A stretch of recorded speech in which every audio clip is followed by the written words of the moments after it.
Oh, snap. Welcome back to the channel, y'all. My name is Patrick. If you like true crime, come on in and hit that subscribe button. Hit the thumbs up button. YouTube, welcome in. We're live on TikTok. We're live on YouTube. We're live on Rumble. TikTok, if you want to come watch the videos with us, pop on over to the Mystery Project on YouTube. We're talking about Gypsy Rose. Well, her husband or ex-husband or however that works now, Karen Reed and Mica Miller. Y'all welcome in. YouTube, you know what to do. Hit that thumbs up button. We got almost 50 likes. Let's get 100 likes. TikTok, tap the screen like crazy and hit that follow button if you're new here. My name's Patrick. If you like true crime, every night, live. Here we go. Here we go. And y'all, make sure you follow everybody in the description on the YouTube video. Make sure you give everybody a follow. This is Kyla. And then we're going to do Law and Crime Trials, Not by Sight News, and Stephanie Harlow, y'all. Everybody go. Make sure you go show them some love. The links to the videos are down there. The links to their profiles are down there. Subscribe, share the love, do all the things. Here we go. Let's see what's going on here. Let's see what the heck is going on here. Y'all know I had to do it. I have been watching the Gypsy Rose Life After Lockup on Lifetime, and I have a lot of things to say about it. I've seen the first 2 episodes, and I've actually been wanting to do another video on Gypsy Rose, because if you know, you know. I've done a couple on her before. I'm kind of more so from that side of things where I don't understand like why people are obsessed with her. But you know what, that's just me. In my previous video, or one of them that I had done about Gypsy Rose, saying something to the effect of, you know, what's his name? Ryan. He didn't give me like really bad vibes in the interviews, but that I feel like someone who would reach out to a woman who's in prison for conspiring to murder her mom, you know, they would have to kind of have something wrong with them. I don't feel like that's a normal thing to do. You what?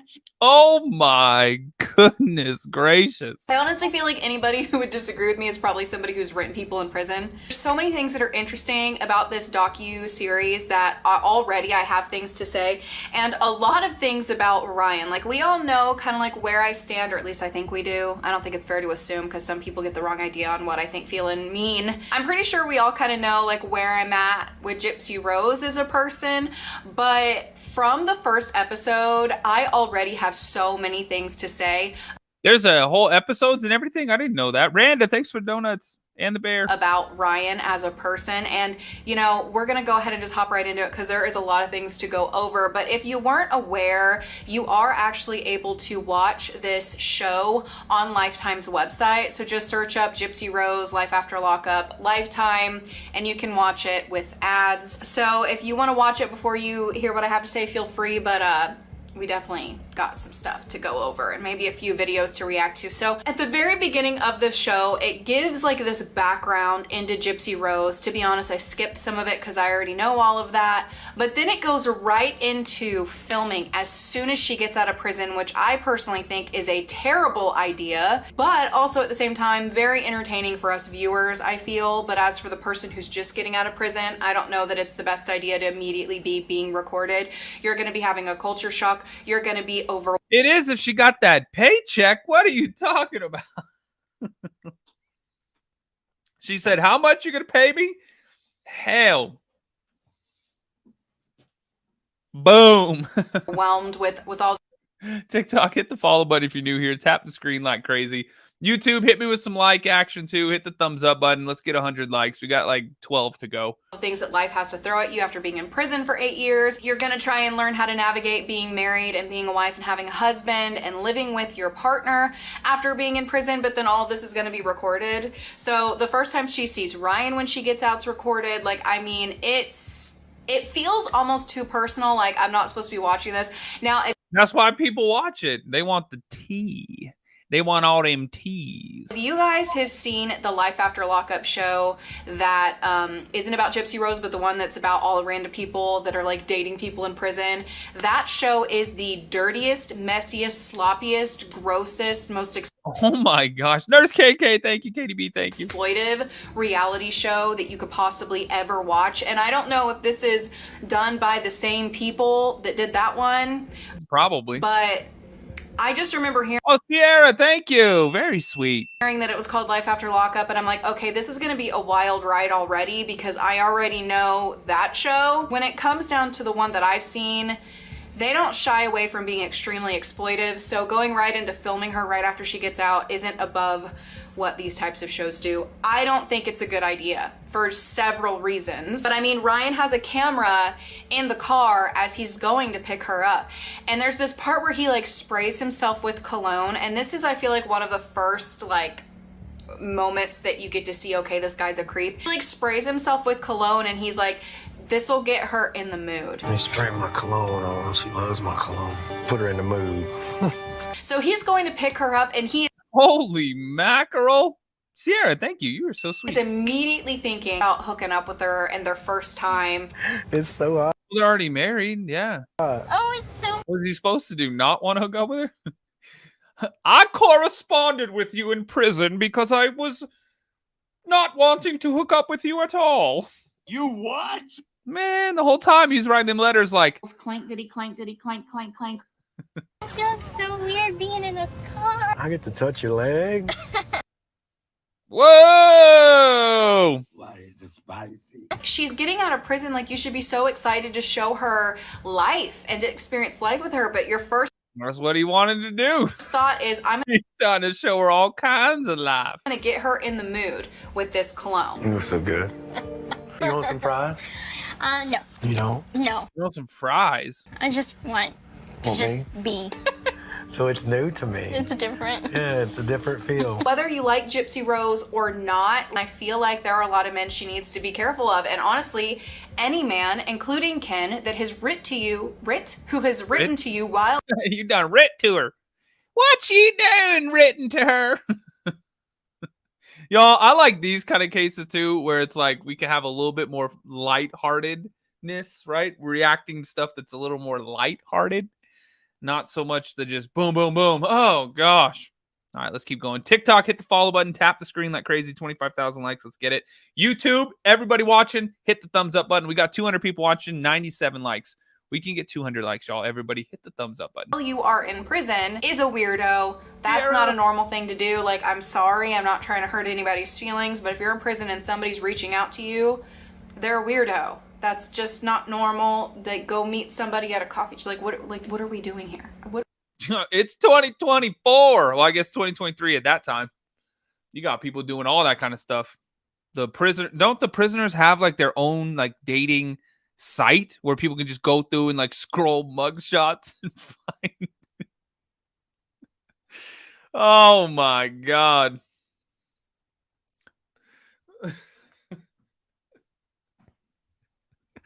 Incarcerated Ender. Oh my God. Instead of Bumble, it's felony Bumble. That was easy. All right, let's keep going, y'all. Thanks for the dancing hands and all the hands. Sierra, you went crazy. Thank you guys. What? She gets out and, you know, he's all acting like she just looks so sexy and all this. I'm like, give this girl a break. It's like, what, 3 a.m? I just want to hold you. I was cold all night, but I'm not cold anymore. You know, look, I can actually rub up. That's so hot. I can actually love on you now. Chill. Get her some McDonald's french fries, take her home, and let her rest. Order to paint. You wasn't trying to rest? What? Heck no. That's like saying you talk to somebody on the phone for like years and then you finally meet in person and the first night you're like, why don't we just sleep? You know, we could just have a little rest. We can get some sleep. You know, we can wake up and go by the pool. No. You're trying to get that. Clank, diddy, clank, diddy, clank, clank, clank. Paint this picture Allegedly. I have no idea. I'm not these people. that I really just Yeah, Jackie, exactly. Huck too on that. I saw those videos all over too. That's just funny as hell. Yeah, huck too. on that time. I just want to show you guys, like, how weird these men have to be that wrote her in prison. Let's go over some of the headlines that they saw that made them want to reach out. These are the pictures and the headlines that these men were seeing when they reached out to her. They didn't see the Gypsy Rose that we see now. You know, the one who looks like an adult, that, like, they did not see that version. They saw these headlines about what happened to her mom, all this stuff, and these pictures. And this is what made them want to get to know her. I'm just saying the things that other people don't want to say. All right. Now, if some man gets to know her now, she's done her time, they get to know her now while she's out, that's a different story. But somebody who has a desire to get to know her, and this is the state that they knew her in, what? Yeah, that is a little bit creepy. I see what she's trying to say there. When she's looking like 11 from Stranger Things versus looking like an adult. That is a little bit strange. Shout out to Sierra too. Sierra, you're just going absolutely haywire tonight, aren't you? Boom. We're halfway through with that one. Y'all make sure you check out thehauntedSide.com. You can find all kinds of ways to support the show directly. Get some off the grid love going, y'all. Go check it out. Go check it out. All right, let's keep going. What the hell is actually wrong with you? Like, this girl needs to breathe. She needs some time. She needs therapy. She needs help. She doesn't need a creepy boyfriend, all right? I mean, like, he sees her and he's like rubbing her arm and saying, ooh, that's so sexy. Like, it is the most... That's I mean, come on. How long did they know each other before they knew each other? You know what I'm saying? Uncomfortable thing. Like, I mean, the cameras are right there. He's not even like... Sierra, you're so sweet. Respecting her on camera. You know what I mean? Because they told them to do that. The producer told them to do that. The producer was like, yo, y'all get cringe as hell. They were egging that on. I guarantee what do you think the producer's going to be saying? Make sure y'all sit on opposite. You know what? We got you 2 separate rooms. Gypsy, you can stay in this room. What's the guy's name? Ryan. Ryan, you stay in this room. You guys just don't. No, they want the content. Of course they want them to touch and him to be all, you know, that's literally why people are watching it. Like, he's immediately trying to show, in my personal opinion, what it came off to me. He's like, these cameras are here. I'm going to show all these other guys what they missed. Because I forgot to mention this. There's this other clip where he literally says something to the effect of, all these people, all these men wanted to get to know her and be the ones that got to pick her up in prison. And it's me. It got to be me. So he's already coming from this mindset of, I won. I'm the one who's doing this thing that all these other guys wanted to do. And to me, that speaks volumes instantly. You know what it reminds me of? What? Like a dog pissing on a tree to mark his territory. This is being recorded, so I need Ken and all these other men to know that she's mine. Like, I'm marking my territory. Give her a moment. Like, these are the moments that you want to be recorded and filmed and put on TV forever. This is what you want people to see. Exploiting her immediately, like the second she gets out. She's clearly so uncomfortable. They're making jokes about, like, what if she snores? And he makes this comment about how he'll get her a sleep apnea mask. I snore. Well, then we got to get a divorce right away.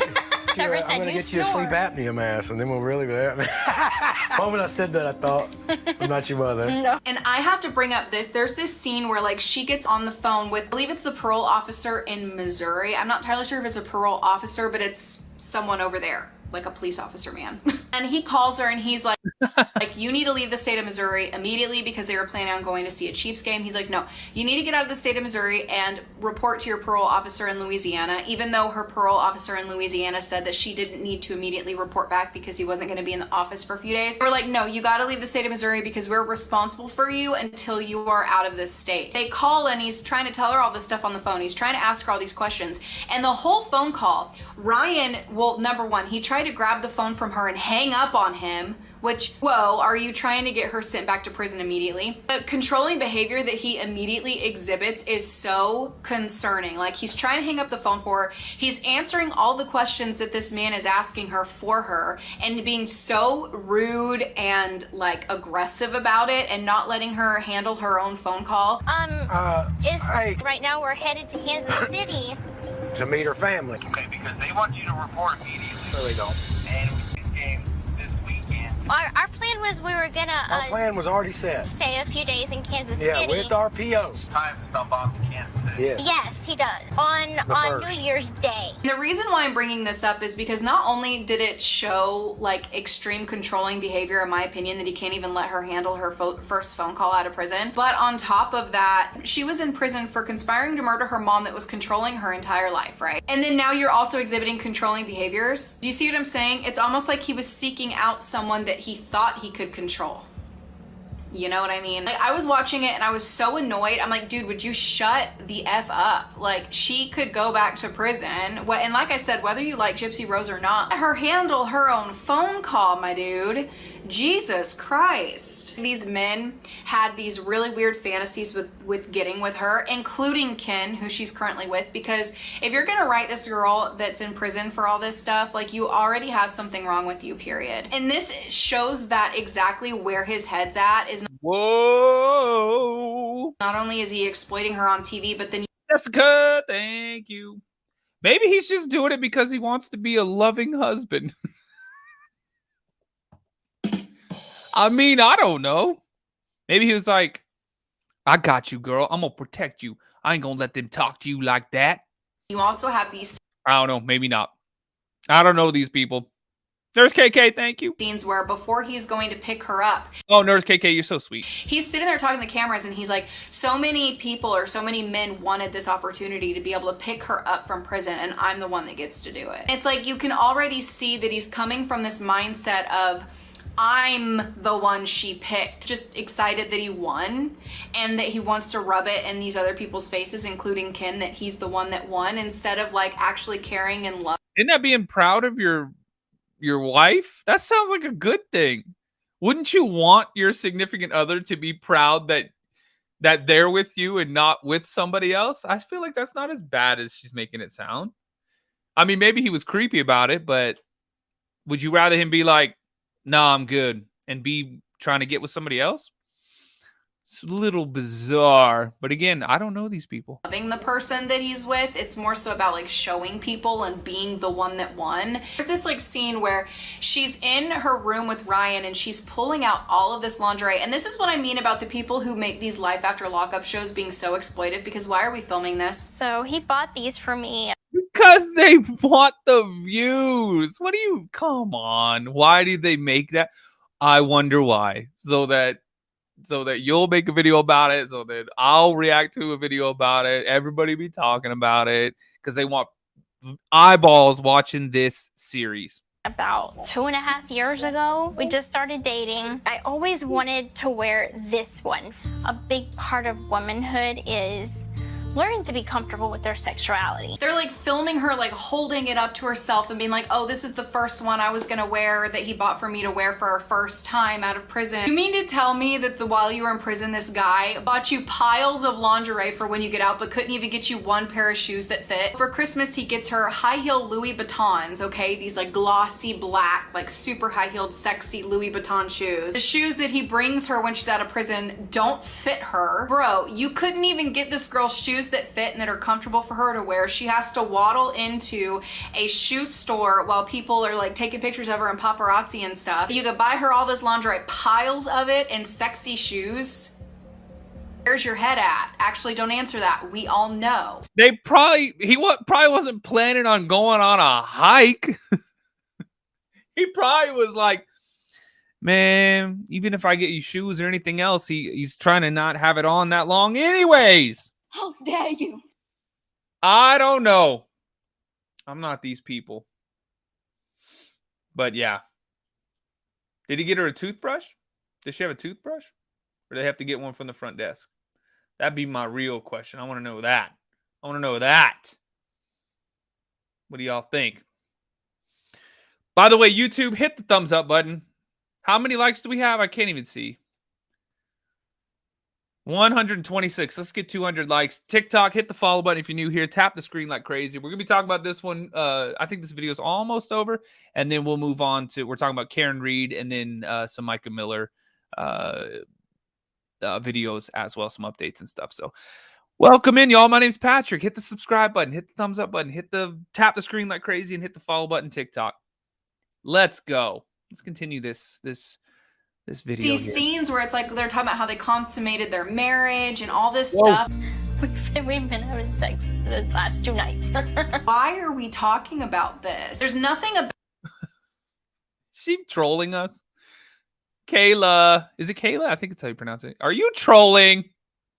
She's trolling. She's got to be trolling. it that feels sentimental and beautiful and special. It feels like it's just all about like, here's the tree I'm peeing on, and not romantic and sweet at all. Like her dad gave her this necklace and it had this It's a reality TV show, of course. really nice message in it, and I'm like, but her own husband can't say or do anything romantic. It's just all about gotta get her in the mood and rubbing on her arm. She's so sexy. Ugh. And also, so there's this like clip that we see in like the second episode where they're having their first on-screen like argument, and you can tell that it's really heated, but they're trying to keep it like calm because the cameras are there. I say we call it hormonal. I'm not hormonal. I'm just a woman.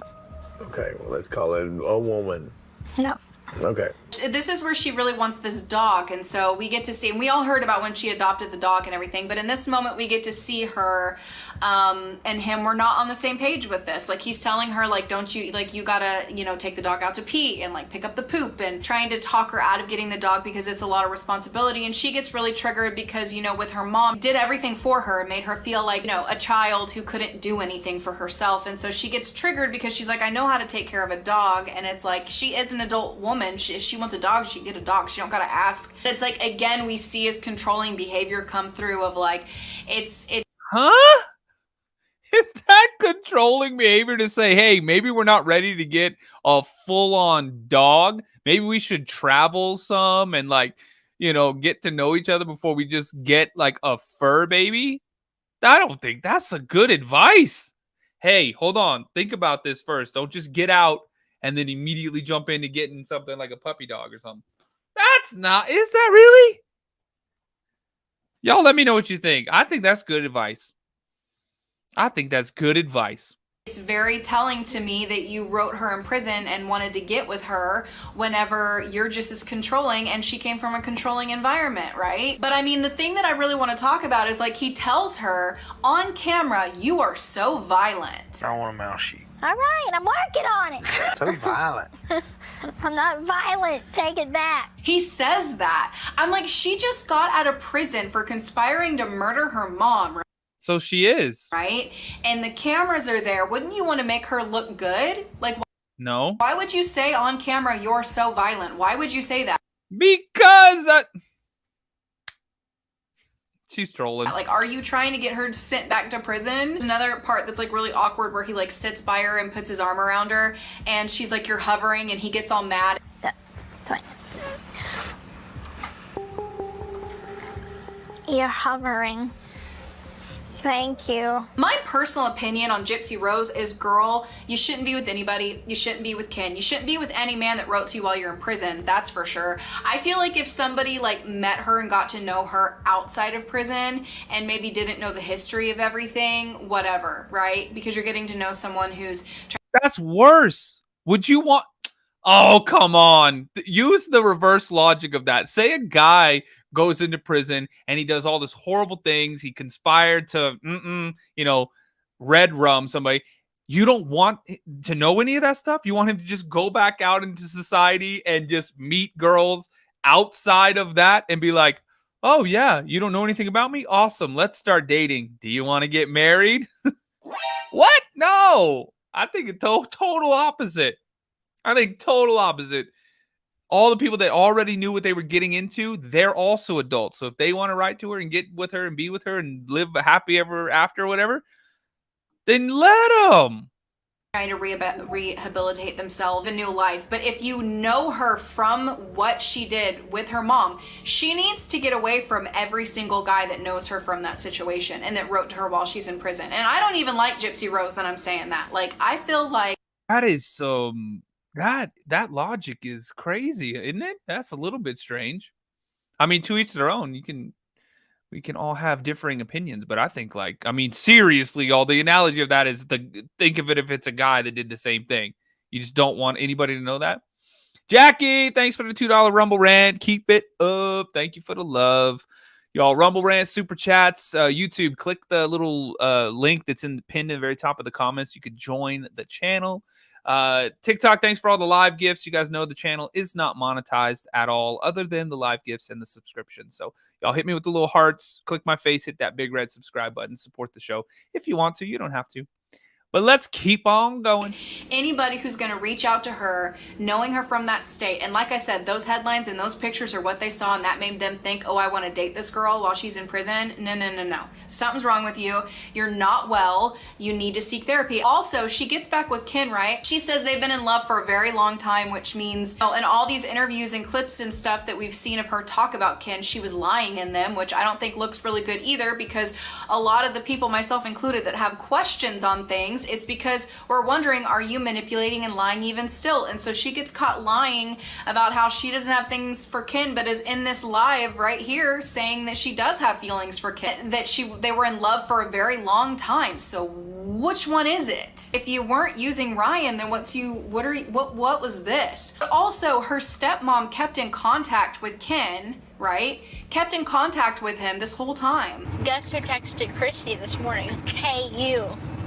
No. Yes. Mother. And of course, Christy let you know about it. Too late, buddy.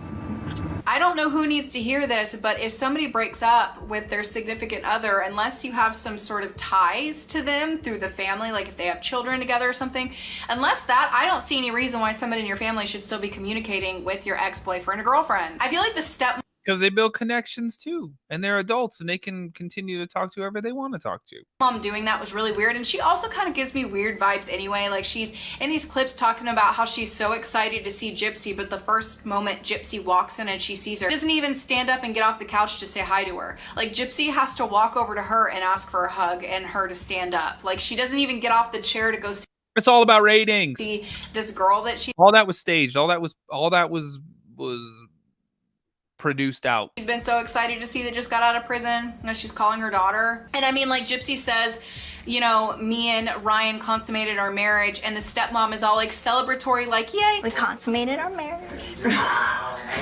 Oh my God. You're so happy for me. But then her sister takes her off into the room and is like trying to help her prevent getting pregnant by this guy, and just being like, do you like have birth control? You need to go see a gynecologist. Birth control. Did you figure that out?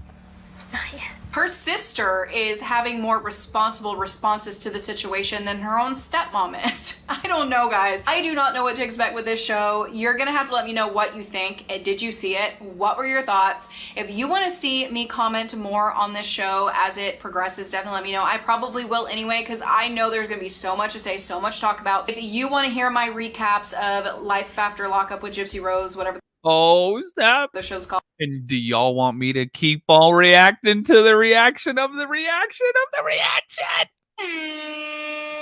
Welcome in. Hit the thumbs up button, YouTube.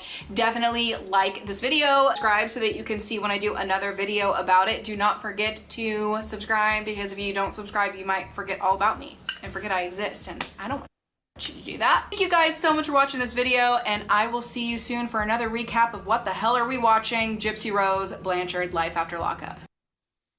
OMG. All right, let's get into the next. Look, yes, absolutely. Hell yeah, y'all.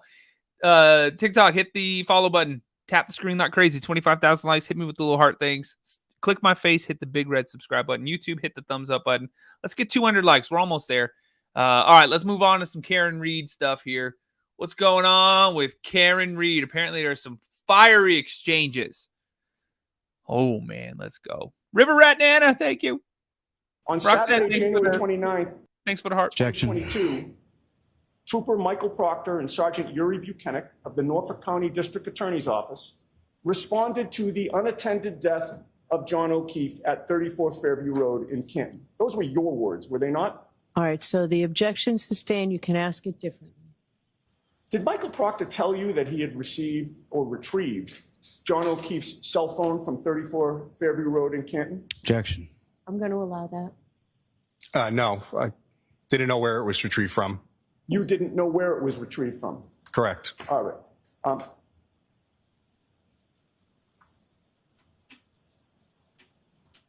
But you did include in your report that while Proctor and Buchanan were on scene, they retrieved the cell phone of John O'Keefe, correct? At some point during the day, they did. I don't know where from. So there's multiple. Yeah, I'm asking about your report, Trooper. You know I'm questioning you about your report. No, I understand. I'm explaining. I don't know what scene You it's don't get to explain, from. sir, most respectfully, until Mr. Lally questions you. Objection, Your Okay, Honor. so no comments. I think to speed things along, do you have your report with you? I do, Your Honor. I think it'll make it easier, Ms. Can you read the Giannetti. first two lines? of that? Let him grab it. Whoa.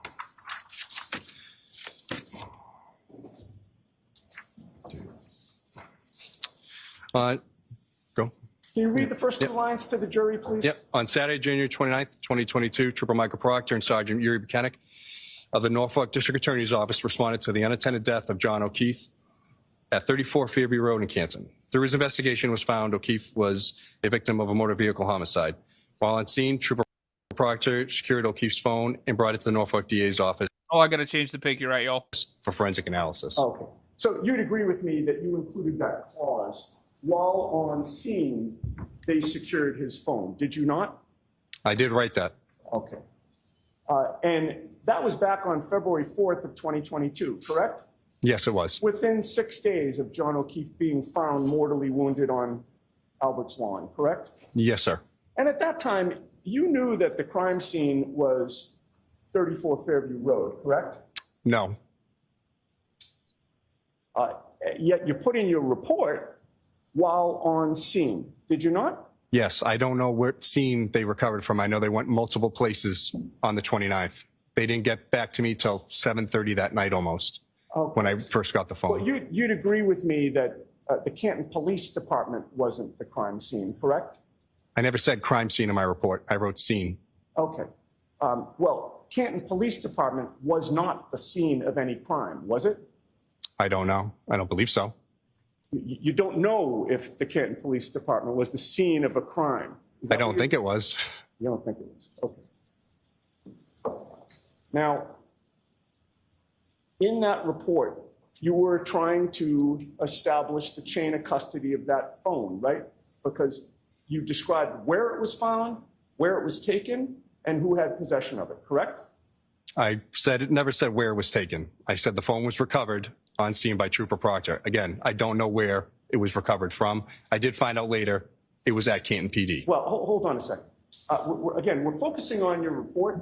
I know, I'm reading it. As opposed to details you want to fill in now, okay? Okay. With regard to, you just testified that you never said where it was taken, yet previously you said it was taken to you, was it not? No, I said recovered from, the scene location. Did Trooper Proctor take the phone to you and Yes. hand it to you? Yes, he did. Okay, so it was taken to you, correct? That is correct. All right. So you described in your report where it was found because you said while on scene, correct? Correct. And where it was taken to you, correct? Yes, sir. And who had possession of it, which was initially Trooper Proctor in terms of your observations, and then you, correct? That is who brought me the phone to the DA's office, yes. And you would agree with me that chain of custody of a piece of evidence is an important detail in any criminal investigation, isn't it? Yes.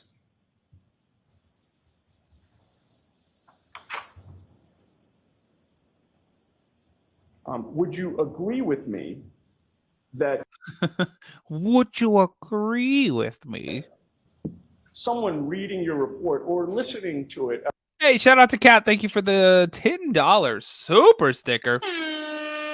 Very sweet of you. Thank you for the love, y'all. as the jury listened today would understand you to be saying that Michael Proctor seized John O'Keefe's cell phone at 34 Road in Canton? Objection. All right. I'd like to ask you some questions about the extraction that you discussed in that same February 4th, 2022 report, the very same report. In that report, after you name the tools that you use to extract data from the phone, you indicated that a copy of that cell phone extraction was placed on a state police server, or was it a DA's office server? DA's office server. Okay, on a server so that it could be accessed there, correct? That is correct. But that extraction you placed on the server did not include all the potential data on John O'Keefe's phone, did it? How do you mean? Well, didn't you indicate in your report that the extraction was not inclusive of all potential data contained within the device? No, that's not true. Well, the extraction that you did contained communications, iOS messages, phone calls, social media communications between John O'Keefe and Karen Reed, correct? Yes, that's correct. And it contained communications between John O'Keefe and Jennifer McCabe. Yes, that's true. It contained communications between John O'Keefe and Kerry Roberts. I can't recall. All right. But it did not include any communications between John O'Keefe and Julie Albert, did it? Again, I can't recall. And again, I'm talking about that initial extraction. That initial one didn't include any communications between John O'Keefe and Chris Albert, did it? I only created one extraction of John O'Keefe's phone. Right. That extraction report also did not include any location data, did it? No, it did. You didn't note any location data in that initial report, did you? In the February 4th report? Correct. I didn't go through the data at that point. All right. This is just my extraction report saying that I got the phone, it was extracted and placed onto the server. And then I wrote, this report is not inclusive of all potential evidence, potential data contained within this evidence. When was the first time that you reported on location data in this case? I don't remember. Wasn't until April of 2023, correct? There was a reason for that. Well, I didn't ask you if there was a reason for it, sir. You understood my question, didn't you? That's correct. My first report regarding was in January. We're talking about John O'Keefe's phone now here. Yeah. You did not report on the location data on John O'Keefe's phone until April of 2023, correct? I didn't look at the extraction initially. And you also did not report on any Apple Health data until the spring of 2023, correct? Again, I didn't look at the phone extraction. Trooper Proctor would have looked at it. I would have loaded it and given it to him. Okay, so Trooper Proctor had access to the phone first, and then you took care of it, correct? He had access to the extraction that I would load onto Cellbrite for him to look at, where you can't change the data. That is correct. Okay. And you would agree with me that you didn't address John O'Keefe's health or location data in any formal report until that April 23 report, correct? That is correct. I never went through it. Right, and you submitted your report in April of 2023 after you became aware of an affidavit filed by the defense expert, Rick Green, in which Mr. Green extracted and analyzed John O'Keefe's location data and his movements according to Apple Health data. Isn't that correct? Yes, that is correct. Before Rick Green submitted that affidavit, no member of the state police homicide investigation team, including you, had ever looked at or at least reported on the location data for anyone present at 34 Fairview, correct? Y'all, this is Karen Reed, the Karen Reed trial. For the devices that we had, sir? For John O'Keefe's device, Yeah. For Jennifer McCabe's device, etc. I can't speak to that. I don't know. All right, but you didn't, correct? Again, I didn't look at the extractions until later. Right. That was it? Okay. All right. Short video. Short video. Let's move on. Y'all, this is another channel I found. This is Not by Sight News. Not by Sight News. So this is him talking about some Mike Miller stuff. It says Mike Miller, John Paul reveals wife's secret. Lawyer speaks out on JP videos. Oh, Lord. Let's see what this man's got to say. Oh, and by the way, TikTok, come over to YouTube if you want to watch the videos along with us. The Mystery Project, that's the name on YouTube. The Mystery Project. Come on over. Come on over. Subscribe to the channel. And come watch the videos with us. Take a second too, y'all, and hit the thumbs up button. hit that thumbs up button. YouTube, what are we at? I didn't even see. Hi, Montreal. Montreal. What do we got?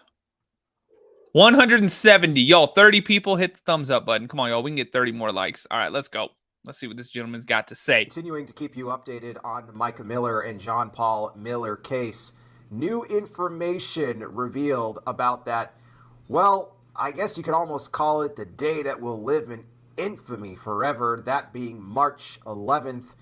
This is a date that has been hyped up by JP in one of his newer videos that he, talked about. All you super sleuths out there to remember that date because it's going to come into play. As far as this, case that JP is trying to build that somehow, makes him the hero in the situation and Mica the villain, we were all kind of wondering what he meant by that. And well, in one of his latest videos, we may have a little bit more insight into what it was that he was talking about there. Although, well, when it comes to JP, we know that not everything is as it seems. So we are going to discuss that. And also, we're going to get into the situation involving JP and these videos because, myself and many others, we've asked the question, what do JP's lawyers think about him putting out all these statements? Well, we're going to get into that. And also... yeah, they have to be like, what are you doing? We're going to talk about the current relationship between JP and Susie Skinner. We know that the two of them were spotted together the week after Mica died, but even years prior to that, they were spotted together. Well, what about now? Is Susie still with JP, or has she taken the hit, based off everything that we know that's now come out about this guy, and has she, gotten out of town, gotten away from this guy? We're going to talk about that too. But also, to kind of round things off, we are going to get into the sermon that JP preached. It was the Sunday after the events that took place on March 11th. It was... oh, Lord. Spiritual Diamond, thank you. SDNA. Is it SDNA? No, Edna. That's an E, isn't it? And thank you for subscribing to the TikTok. Very sweet of you. Y'all, thanks for the love. Thank you for the love. Very interesting.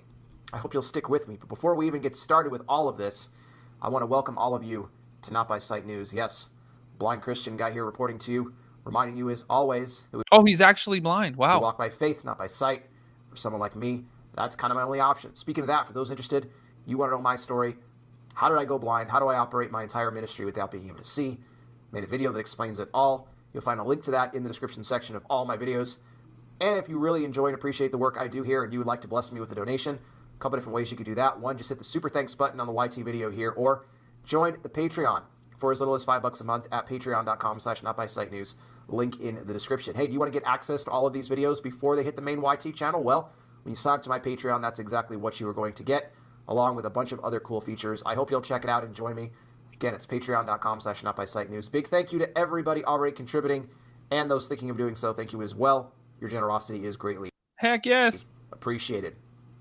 Before we get into this, I just want to thank you all again for your prayers. I am battling this virus, whatever this may be, that's kind of been kicking my butt, to be perfectly honest with you.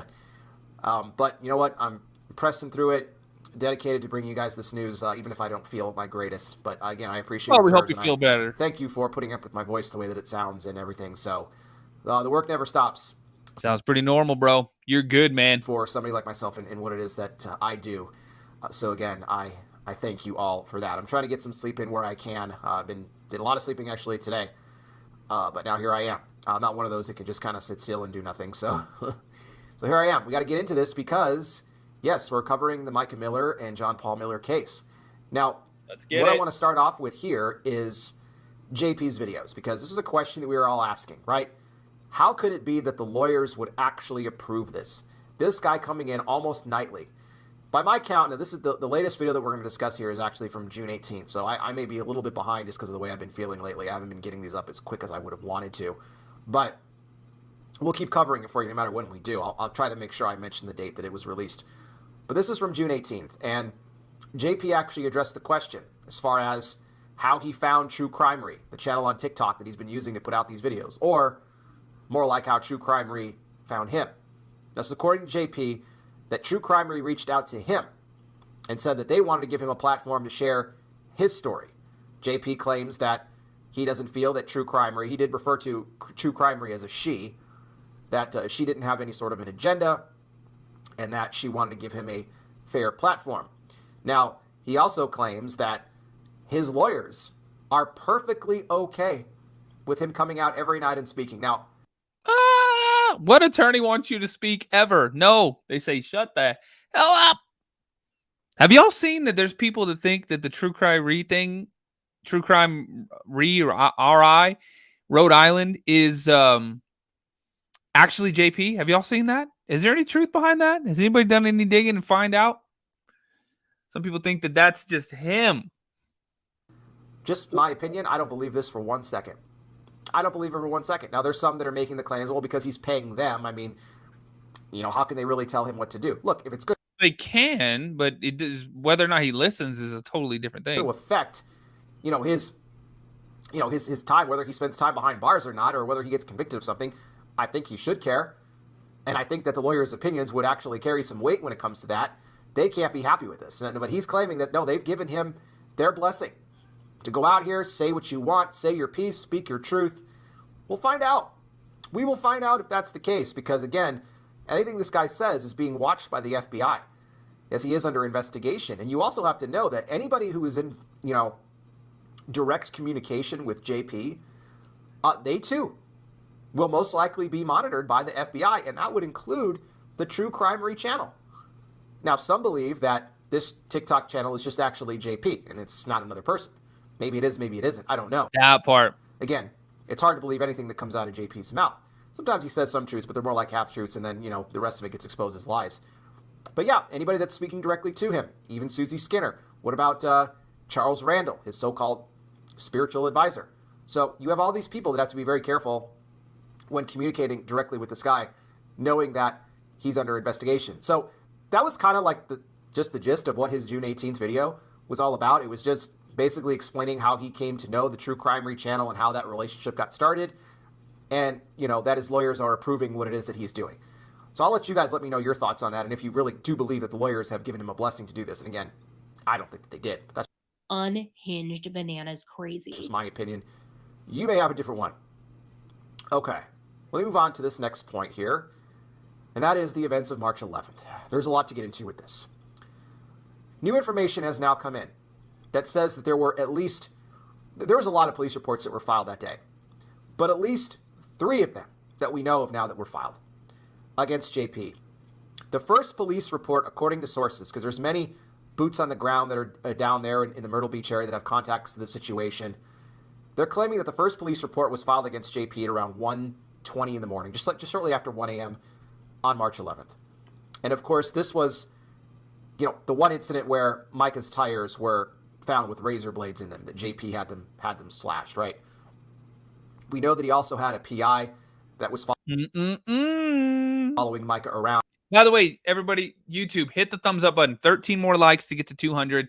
Hit the subscribe button. TikTok, hit the follow button if you're new here. My name's Patrick. If you like true crime, I'm live every single night. We talk about all kinds of different cases. We talked about Gypsy Rose at the beginning, Karen Reed. Now we're talking about Mica Miller. Y'all, if you like this kind of content, come on in. Hit the subscribe button. Hit the follow buttons. Tap the screen like crazy. Y'all, thanks for the little heart things on TikTok. I love you guys. Thank you for the support. Make sure you check out thehauntedSide.com and support the show directly too, y'all. TikTok, hit the my face, go to the profile, and there's a link. Click that link in the bio. And just all these other police reports started to be filed by Mica, for the tracking and for everything else that JP was doing to her that day. Now, in the state of South Carolina, this is some new information that was revealed. I didn't know about this. But, because we know Mica was trying to obtain a restraining order against JP. Apparently, you have to have filed at least 3 separate police reports against an individual before you can obtain a restraining order. Well, you had that here on March Dang, that's crazy. 11th. And JP knew what it was that Mica was trying to do. Now, the PI had apparently followed Mica to a beach where Mica was seen with another man. Now, I want to point out here, because this is what when I talk about some twisted truth. Because if you remember, JP had started telling his congregation that, in fact, Mica was having an affair with a teenager, okay? Remember what happened years before that, right? When JP's first wife, Allison, in her affidavit said that JP was having a bunch of inappropriate behavior with, multiple individuals in the church that were under 16, okay? So here he was saying that Mica was, having an affair with a teen. You what? Whoa. Now, the PI had followed Mica to the beach. Now, this, I will tell you, this part of the story is true. Sources have confirmed this, okay? Mica was seen at the beach, and she was kissing another guy, okay? It was not JP, it was another guy. I also want to point out here, remember, this is March 11th. Mica had left JP in February. Remember, Mica was, involuntarily committed into that mental hospital against her will, and she had made the decision that she's done with this guy, right? They were going to be separated. It was done. And JP thought that Mica was going to be in that hospital for a long time. He was shocked to find out she was out of that hospital within 2 days, right? They couldn't hold her. And what was he doing in the meantime? Stealing her car, trying to get up all the evidence, against him that she was gathering up to try and bring this guy down. All of this stuff. What it appears that he was trying to do was build a case against her, that she violated South Carolina law, which actually states for grounds if there's adultery in the marriage, well, you wouldn't have to pay your spouse anything. No alimony, they wouldn't get anything. Well, what are we seeing right now take place? There is a battle for Mica's estate. And we know that based off previous reports, that JP's assets and everything with Solid Rock are valued up over like $5.5 million. So you don't think for 1 second that this guy was trying to frame her and trying to, gather up all this evidence to try to build this case of adultery against Mica so that he didn't have to pay her any money? Yeah. All the while, he had been running around with Susie Skinner in an affair of his own for the past several years. Of course, we know that right after Susie's first husband, Chris Skinner, mysteriously passed away Labor Day in 2021 when he, somehow rolled his wheelchair into a pool and drowned. And then JP and Susie became a little bit more exclusive, even though they were seeing each other even before that. And it was reported that... Was it like just a few days beforehand that guy told him to stay away from his family or whatever? Chris had gone to JP about 2 weeks before his death, and he told JP to leave his wife and family alone. Damn. How dare you? Then the guy ends up dead like two weeks later. A little suspicious, right? You guys don't mind, take a quick pause. I said a little drink of water here for the throat as I go through this.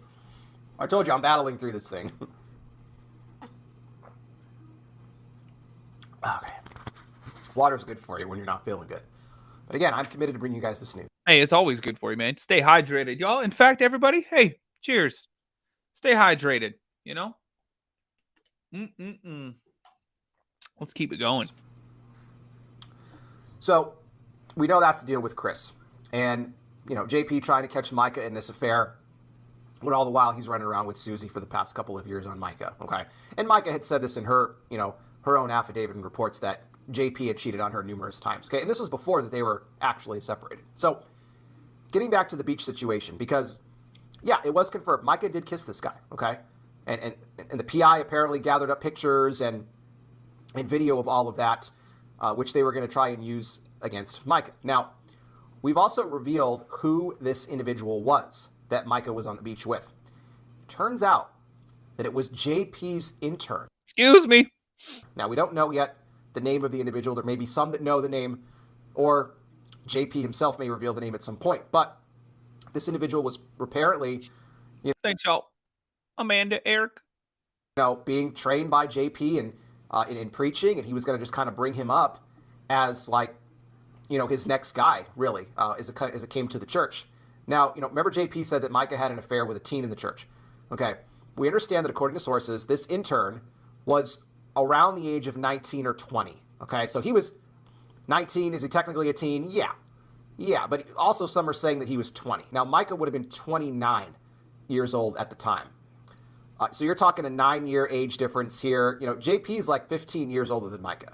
Okay, so JP was trying to paint this picture that Mica was having this affair with somebody that was probably in their early teens, the way that he was, kind of phrasing it. Also, it was one kiss that the two shared. Mica probably felt that she could trust this guy, this intern, everything that she was going through. However, according to what many of Mica's friends and other sources say, the two of them never took things further than just that one kiss on the beach. Now, that's what they're saying. Whether they did or not, I don't really know. Only God truly knows whether or not that was happening. But let's just be honest here. This marriage was done with, okay? Had been done with for a long time prior to that. But for JP to try and frame this, that she was having an affair on him, is absolutely crazy. Because again, he was trying... unhinged bananas crazy. To use this as ammo so that he would not have to in any way pay any alimony or give her anything in the divorce, right? Because you can, divorce under these circumstances. Remember, he was also transferring assets around at that point too. Remember, he was moving, things in his house into the church and then moving things around to his son. He was getting ready. He thought that he had it all figured out. Now, getting back to the intern here for a second, we also learned that this intern, after JP had learned that, Mica had kissed on the beach, he banned him from the church. Well, if you think about it, JP has a history of banning people from the church because he also banned somebody from the church that also got very close to Mica, and that's that older woman, Diana. She's a woman that was in her 80s that Mica was most recently staying with. And I reported this on another video, but when JP found out about it, he banned. How are you gonna ban a 90-year-old woman from the church? How dare you? That's crazy as hell. Oh my God. Diana from the church too. So that's kind of what he did. He made JP mad, he'll ban you from the church, right? So that's what he did here. So we have this case now where, the March 11 incidents, and again, I also want to highlight this other part because this ties into the story.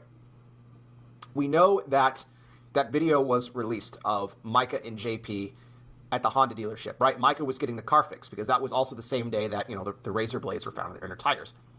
JP showed up. The tire deflation device. Up there to the Honda dealership to bother Mica.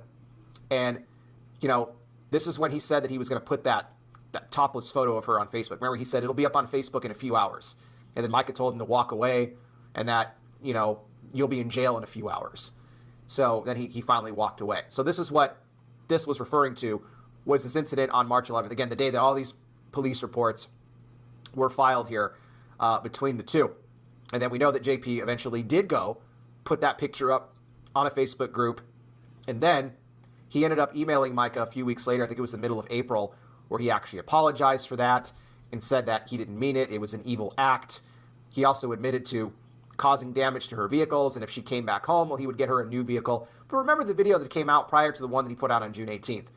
He was basically saying that none of that ever happened. I didn't damage the car. I didn't put tracking devices on it.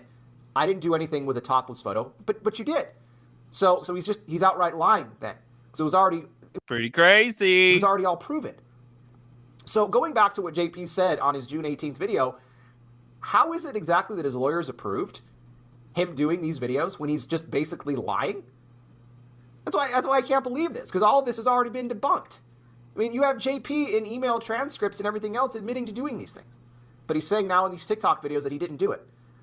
And he was trying to build this case against Mica so that he... It wasn't me, but got him when it's over. It wasn't me. Wouldn't have to pay anything.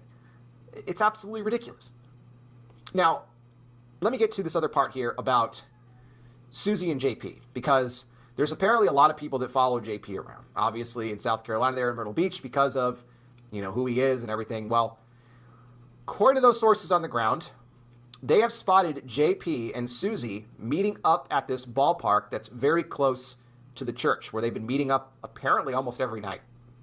And what they've witnessed is that... Every night? Whoa! On some nights, you have JP getting into Susie's car, and other nights you have Susie getting into JP's car, and then the two of them are driving off together, only assuming that they're driving off to one of the other's homes.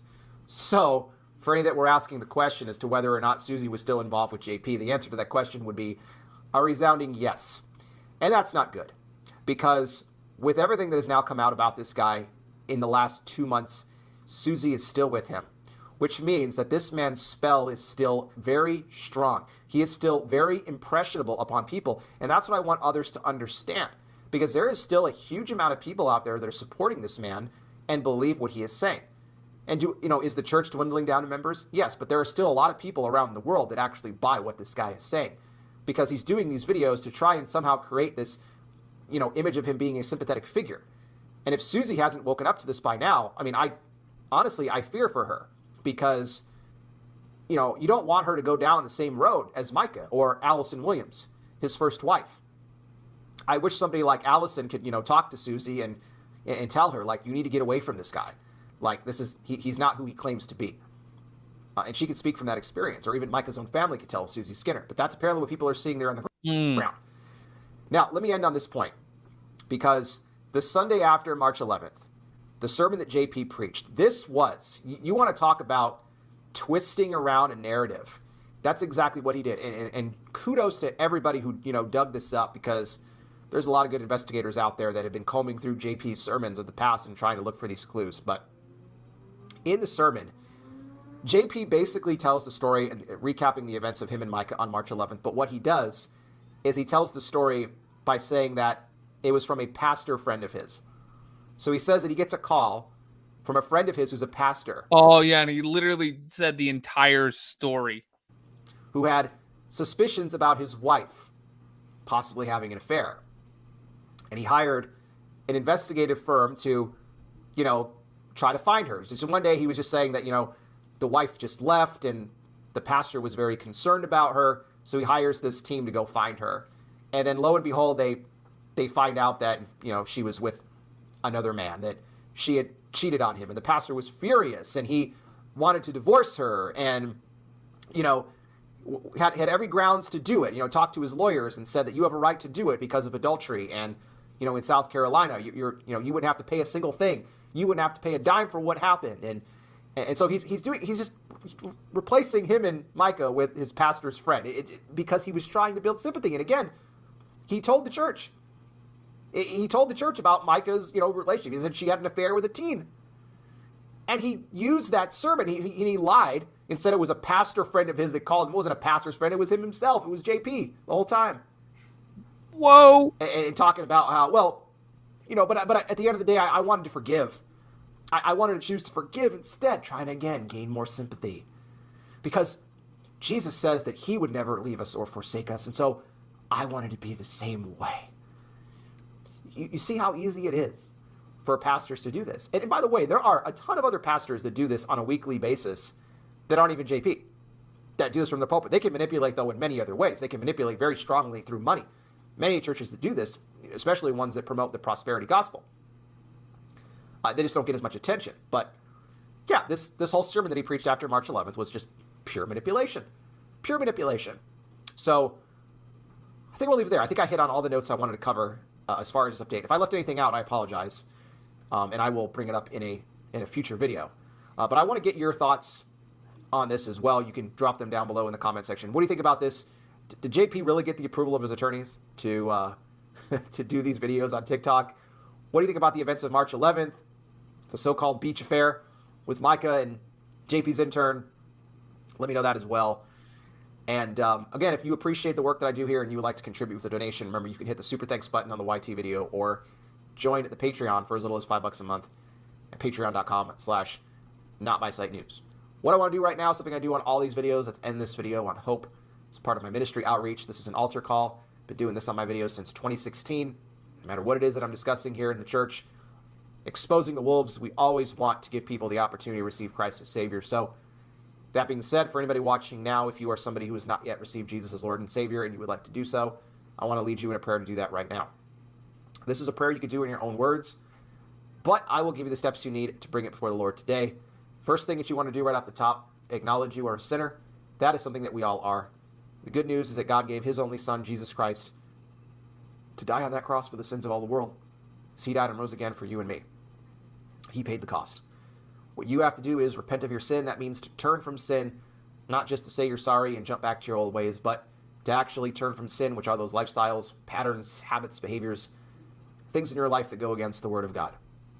If you humbly go before the Lord, though, and ask him to forgive you, he'll wipe your sin away. The Bible says he doesn't remember it any longer. And then you invite Jesus into your life to be your Lord and Savior. When you do that, you become born again. Off the record, this guy's got a good channel. Child of God. You will have eternal life. Trust me when I tell you there is no greater decision that you will ever make than the one you do to give your life to Christ. And I pray you make that decision today. Again, more info down below. Thank you all again so much for watching. I really do appreciate it. I'll be back with more. You guys take care. Please, Amen. Please be safe out there. God bless each and every single one of you. And I'll talk with you soon. Hell yeah. Make sure you go subscribe to that channel as well. What is off? Without Sight is what it was called. Without Sight News. Is that? Let me double check. Yeah, it's down in the description, y'all. Not by Sight News. Awesome, y'all. I think that does it for me tonight. I'm exhausted. There was one more, but Oh, I don't think I can get through it. I don't think I can get through it, y'all. I am tired. I'm going to go get some sleep. Long day, long weekend, long week. Holy mackerel. Love you guys, though. YouTube, do me a favor. Tap the thumbs up button. Make sure you subscribe to the channel. I'm live every single night. Shout out to Rumble as well. We're live over on the Rumble machine. Love you guys. Have a good night. And I'll see you tomorrow.